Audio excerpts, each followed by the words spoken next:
बिस्मिल्लाहिर्रहमानिर्रहीम। Dear students और parents, अस्सलामु अलैकुम।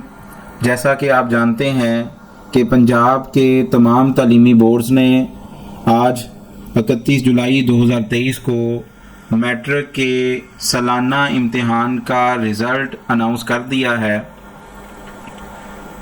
और इस रिज़ल्ट के मुताबिक तमाम बोर्ड्स की जो मजमूई सूरत हाल है वो इस तरह है कि लाहौर बोर्ड का मजमूई तौर पे रिज़ल्ट 74% रहा, साहिवाल बोर्ड का रिज़ल्ट 78% रहा, सरगोदा बोर्ड का रिज़ल्ट 82% रहा, डेरा गाजी खान का रिज़ल्ट 86% रहा, मुल्तान बोर्ड का रिज़ल्ट 85% रहा, बहावलपुर बोर्ड का रिज़ल्ट 82% रहा, गुजरांवाला बोर्ड का 80%, फैसलाबाद बोर्ड का 81% और रावलपिंडी बोर्ड का जो रिज़ल्ट है वो 77% रहा।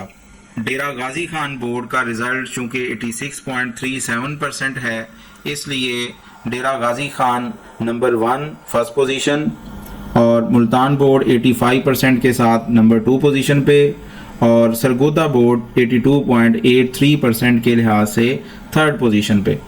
और अगर हम लाहौर बोर्ड की बात करें तो तमाम बोर्ड्स में सबसे लोएस्ट लाहौर बोर्ड का रिज़ल्ट रहा जो कि 74%। ये वीडियो उन स्टूडेंट्स के लिए या उन पेरेंट्स के लिए बड़ी ही अहमियत की हामिल है कि जो अपना या अपने बेटे बेटी का जो पेपर है उसको रीचेक करवाना चाहते हैं।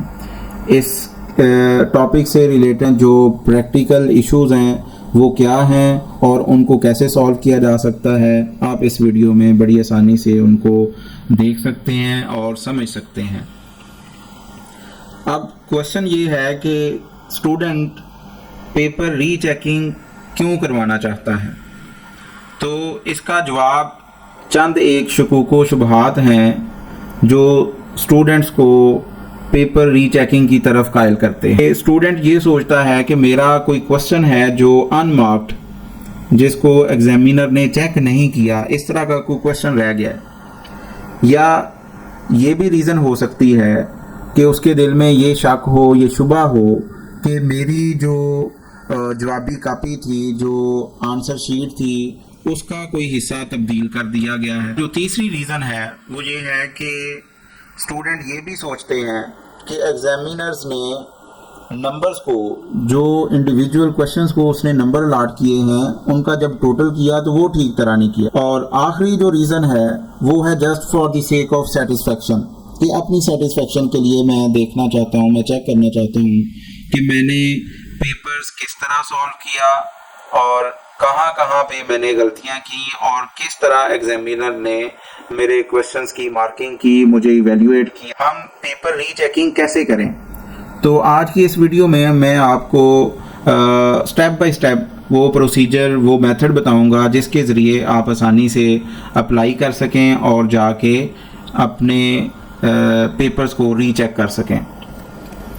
तो स्क्रीन पे आप ज़रा देखें, और बोर्ड की जो वेबसाइट है वो ओपन हो गई है।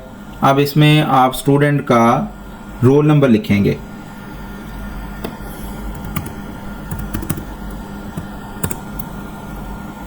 रिजल्ट कार्ड जब ओपन होगा तो उसके राइट कॉर्नर पे, बॉटम कॉर्नर पे अप्लाई ऑनलाइन फॉर रीचेकिंग का ग्रीन कलर का एक बटन आपको नजर आएगा। तो इस पे जब आप क्लिक करेंगे तो स्टूडेंट की जो डिटेल्स हैं वो आपके सामने शो हो जाएंगी। अब 2-3 फील्ड्स ऐसी हैं जिसको आपने चेंज करना है। नंबर 1 उसमें मोबाइल नंबर है, इसको आपने चेंज करना है। नंबर 2 आपने एड्रेस देना है, जो भी आपका एक्चुअल एड्रेस है वो यहाँ पे आपने देना है।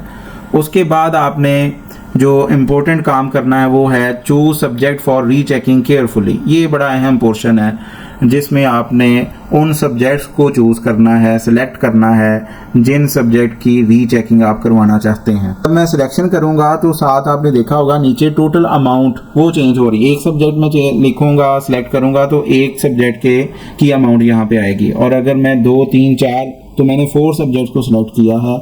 इसका मतलब है मुझे 4900 4 सब्जेक्ट की जो रीचेकिंग फी है वो पे करनी पड़ेगी, तब जाके मैं पेपर्स को रीचेक कर सकूंगा। तसल्ली से जब आपने काम कर लेना है, फिर उसके बाद एक स्टेप है सेव एंड डाउनलोड फॉर्म। जब आपने क्या किया, अपना मोबाइल नंबर भी दे दिया, एड्रेस भी दे दिया और जिन सब्जेक्ट्स की आप रीचेकिंग करवाना चाहते हैं उनको सिलेक्ट कर लिया, उसके बाद एक स्टेप है कि आपने इस सारी इंफॉर्मेशन को सेव और डाउनलोड करना है। सेव एंड डाउनलोड फॉर्म के ऊपर बटन के ऊपर आप क्लिक करेंगे। जैसे ही आप इसके ऊपर क्लिक करेंगे तो आपको इस तरह का एक फॉर्म डाउनलोड होके आपके सामने ओपन हो जाएगा।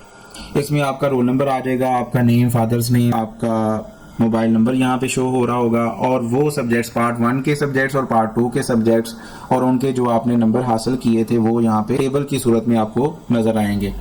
और ये जो रीचेकिंग है ये 15 अगस्त तक की जा सकती है। 15 अगस्त के बाद आप रीचेकिंग के लिए अप्लाई नहीं कर सकते। ये चीज़ आपने याद रखनी है कि रीचेकिंग के लिए 2 वीक्स का टाइम होता है, तो 2 वीक्स 15 अगस्त तक ये कंप्लीट हो जाते हैं। इसलिए आपने अगर रीचेकिंग के लिए अप्लाई करना है तो वो 15 अगस्त से पहले पहले आपने अप्लाई करके उसकी जो फीस है, जो रीचेकिंग फ़ी है, वो हबीब बैंक की किसी भी ब्रांच में अदा कर देनी है। जो कैंडिडेट के पास कॉपी आएगी उसमें कुछ टर्म्स एंड कंडीशंस लिखी गई हैं। वो टर्म्स क्या हैं ये मैंने पहले ही बता दी हैं कि अगर कोई अनमार्क्ड क्वेश्चंस है तो उसको आप पॉइंट आउट कर सकते हैं, उसकी फेवर मिल सकती है। नंबर 2, आपका शक ये है, आपका शुबा है कि मेरे जो आंसर शीट है उसका कुछ हिस्सा चेंज कर दिया गया, अगर आपको लगे कि ये चेंज हुआ तो आपने उसको भी पॉइंट आउट करना है। और तीसरी जो बड़ी कॉमन एक फेवर हो सकती है वो ये है कि एग्जामिनर ने टोटल जब किया तो वहाँ पे गलती हो गई।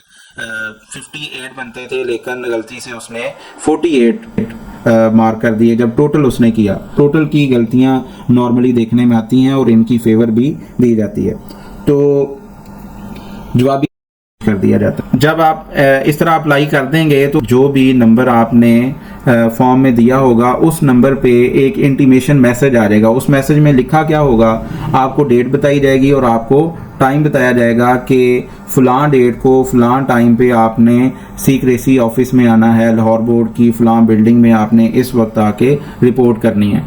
और ये जो बैंक में आपने फॉर्म जमा करवाना है तो बैंक वाले जो फॉर्म का हिस्सा आपको वापस करेंगे, जो आपकी स्टूडेंट की कॉपी है वो आपने लाजमी साथ लेके जाना है। वो इस चीज़ का प्रूफ है कि आपने फ़ी पे की। दूसरी इसमें बात यह है कि स्टूडेंट अकेले को वो अंदर जाने की इजाज़त देंगे, ना कोई पेरेंट जा सकता है, ना ही कोई रिलेटिव जा सकता है, ना ही साथ कोई अटेंडेंट जा सकता है। सिर्फ स्टूडेंट अकेला सीक्रेसी ब्रांच में जाएगा, जाके अपना पेपर देखेगा और जो वैलिड रीजंस हैं वो पॉइंट आउट करेगा तो उसकी फेवर मिलेगी। और जो वैलिड रीजंस हैं मैंने आपको बता दिया वो कौन कौन सी है। नंबर 1, अनमार्क्ड क्वेश्चंस हैं, अगर सही लिखा होगा तो उसको वेटेज दी जाएगी। और दूसरा टोटल की गलती है। अब अगर स्टूडेंट ये चाहे कि मैंने ये क्वेश्चन ठीक किया और एग्जामिनर ने 20 में से 15 नंबर दे दिए हैं, हालांकि इसको 18 या 19 देने चाहिए थे, तो इस तरह की अगर आप कोई प्ली लेंगे तो वो नॉन एक्सेप्टेबल होगी, उसको किसी भी सूरत एक्सेप्ट नहीं किया जा सकता।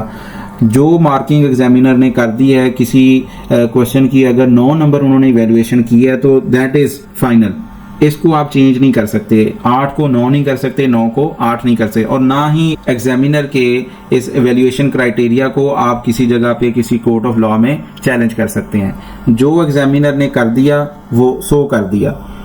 अब जो फेवर मिल सकती है वो आपको फिर मैं बता देता हूँ, अनमार्क्ड क्वेश्चन और नंबर 2 टोटल की गलती।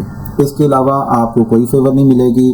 तो लिहाजा इन पॉइंट्स को आपने मद्देनज़र रख के फिर रीचेकिंग के लिए अप्लाई करना है। बल्कि ये जो फॉर्म आप डाउनलोड करेंगे उसमें क्लियर कट उन्होंने लिखा है कि एक तो ड्यू डेट के अंदर आपने अप्लाई करना है, that is 15 August 2023।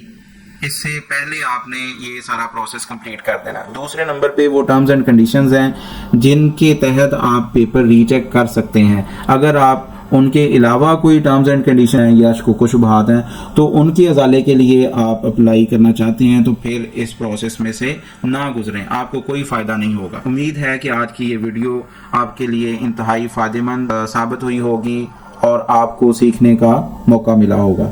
Thank you very much.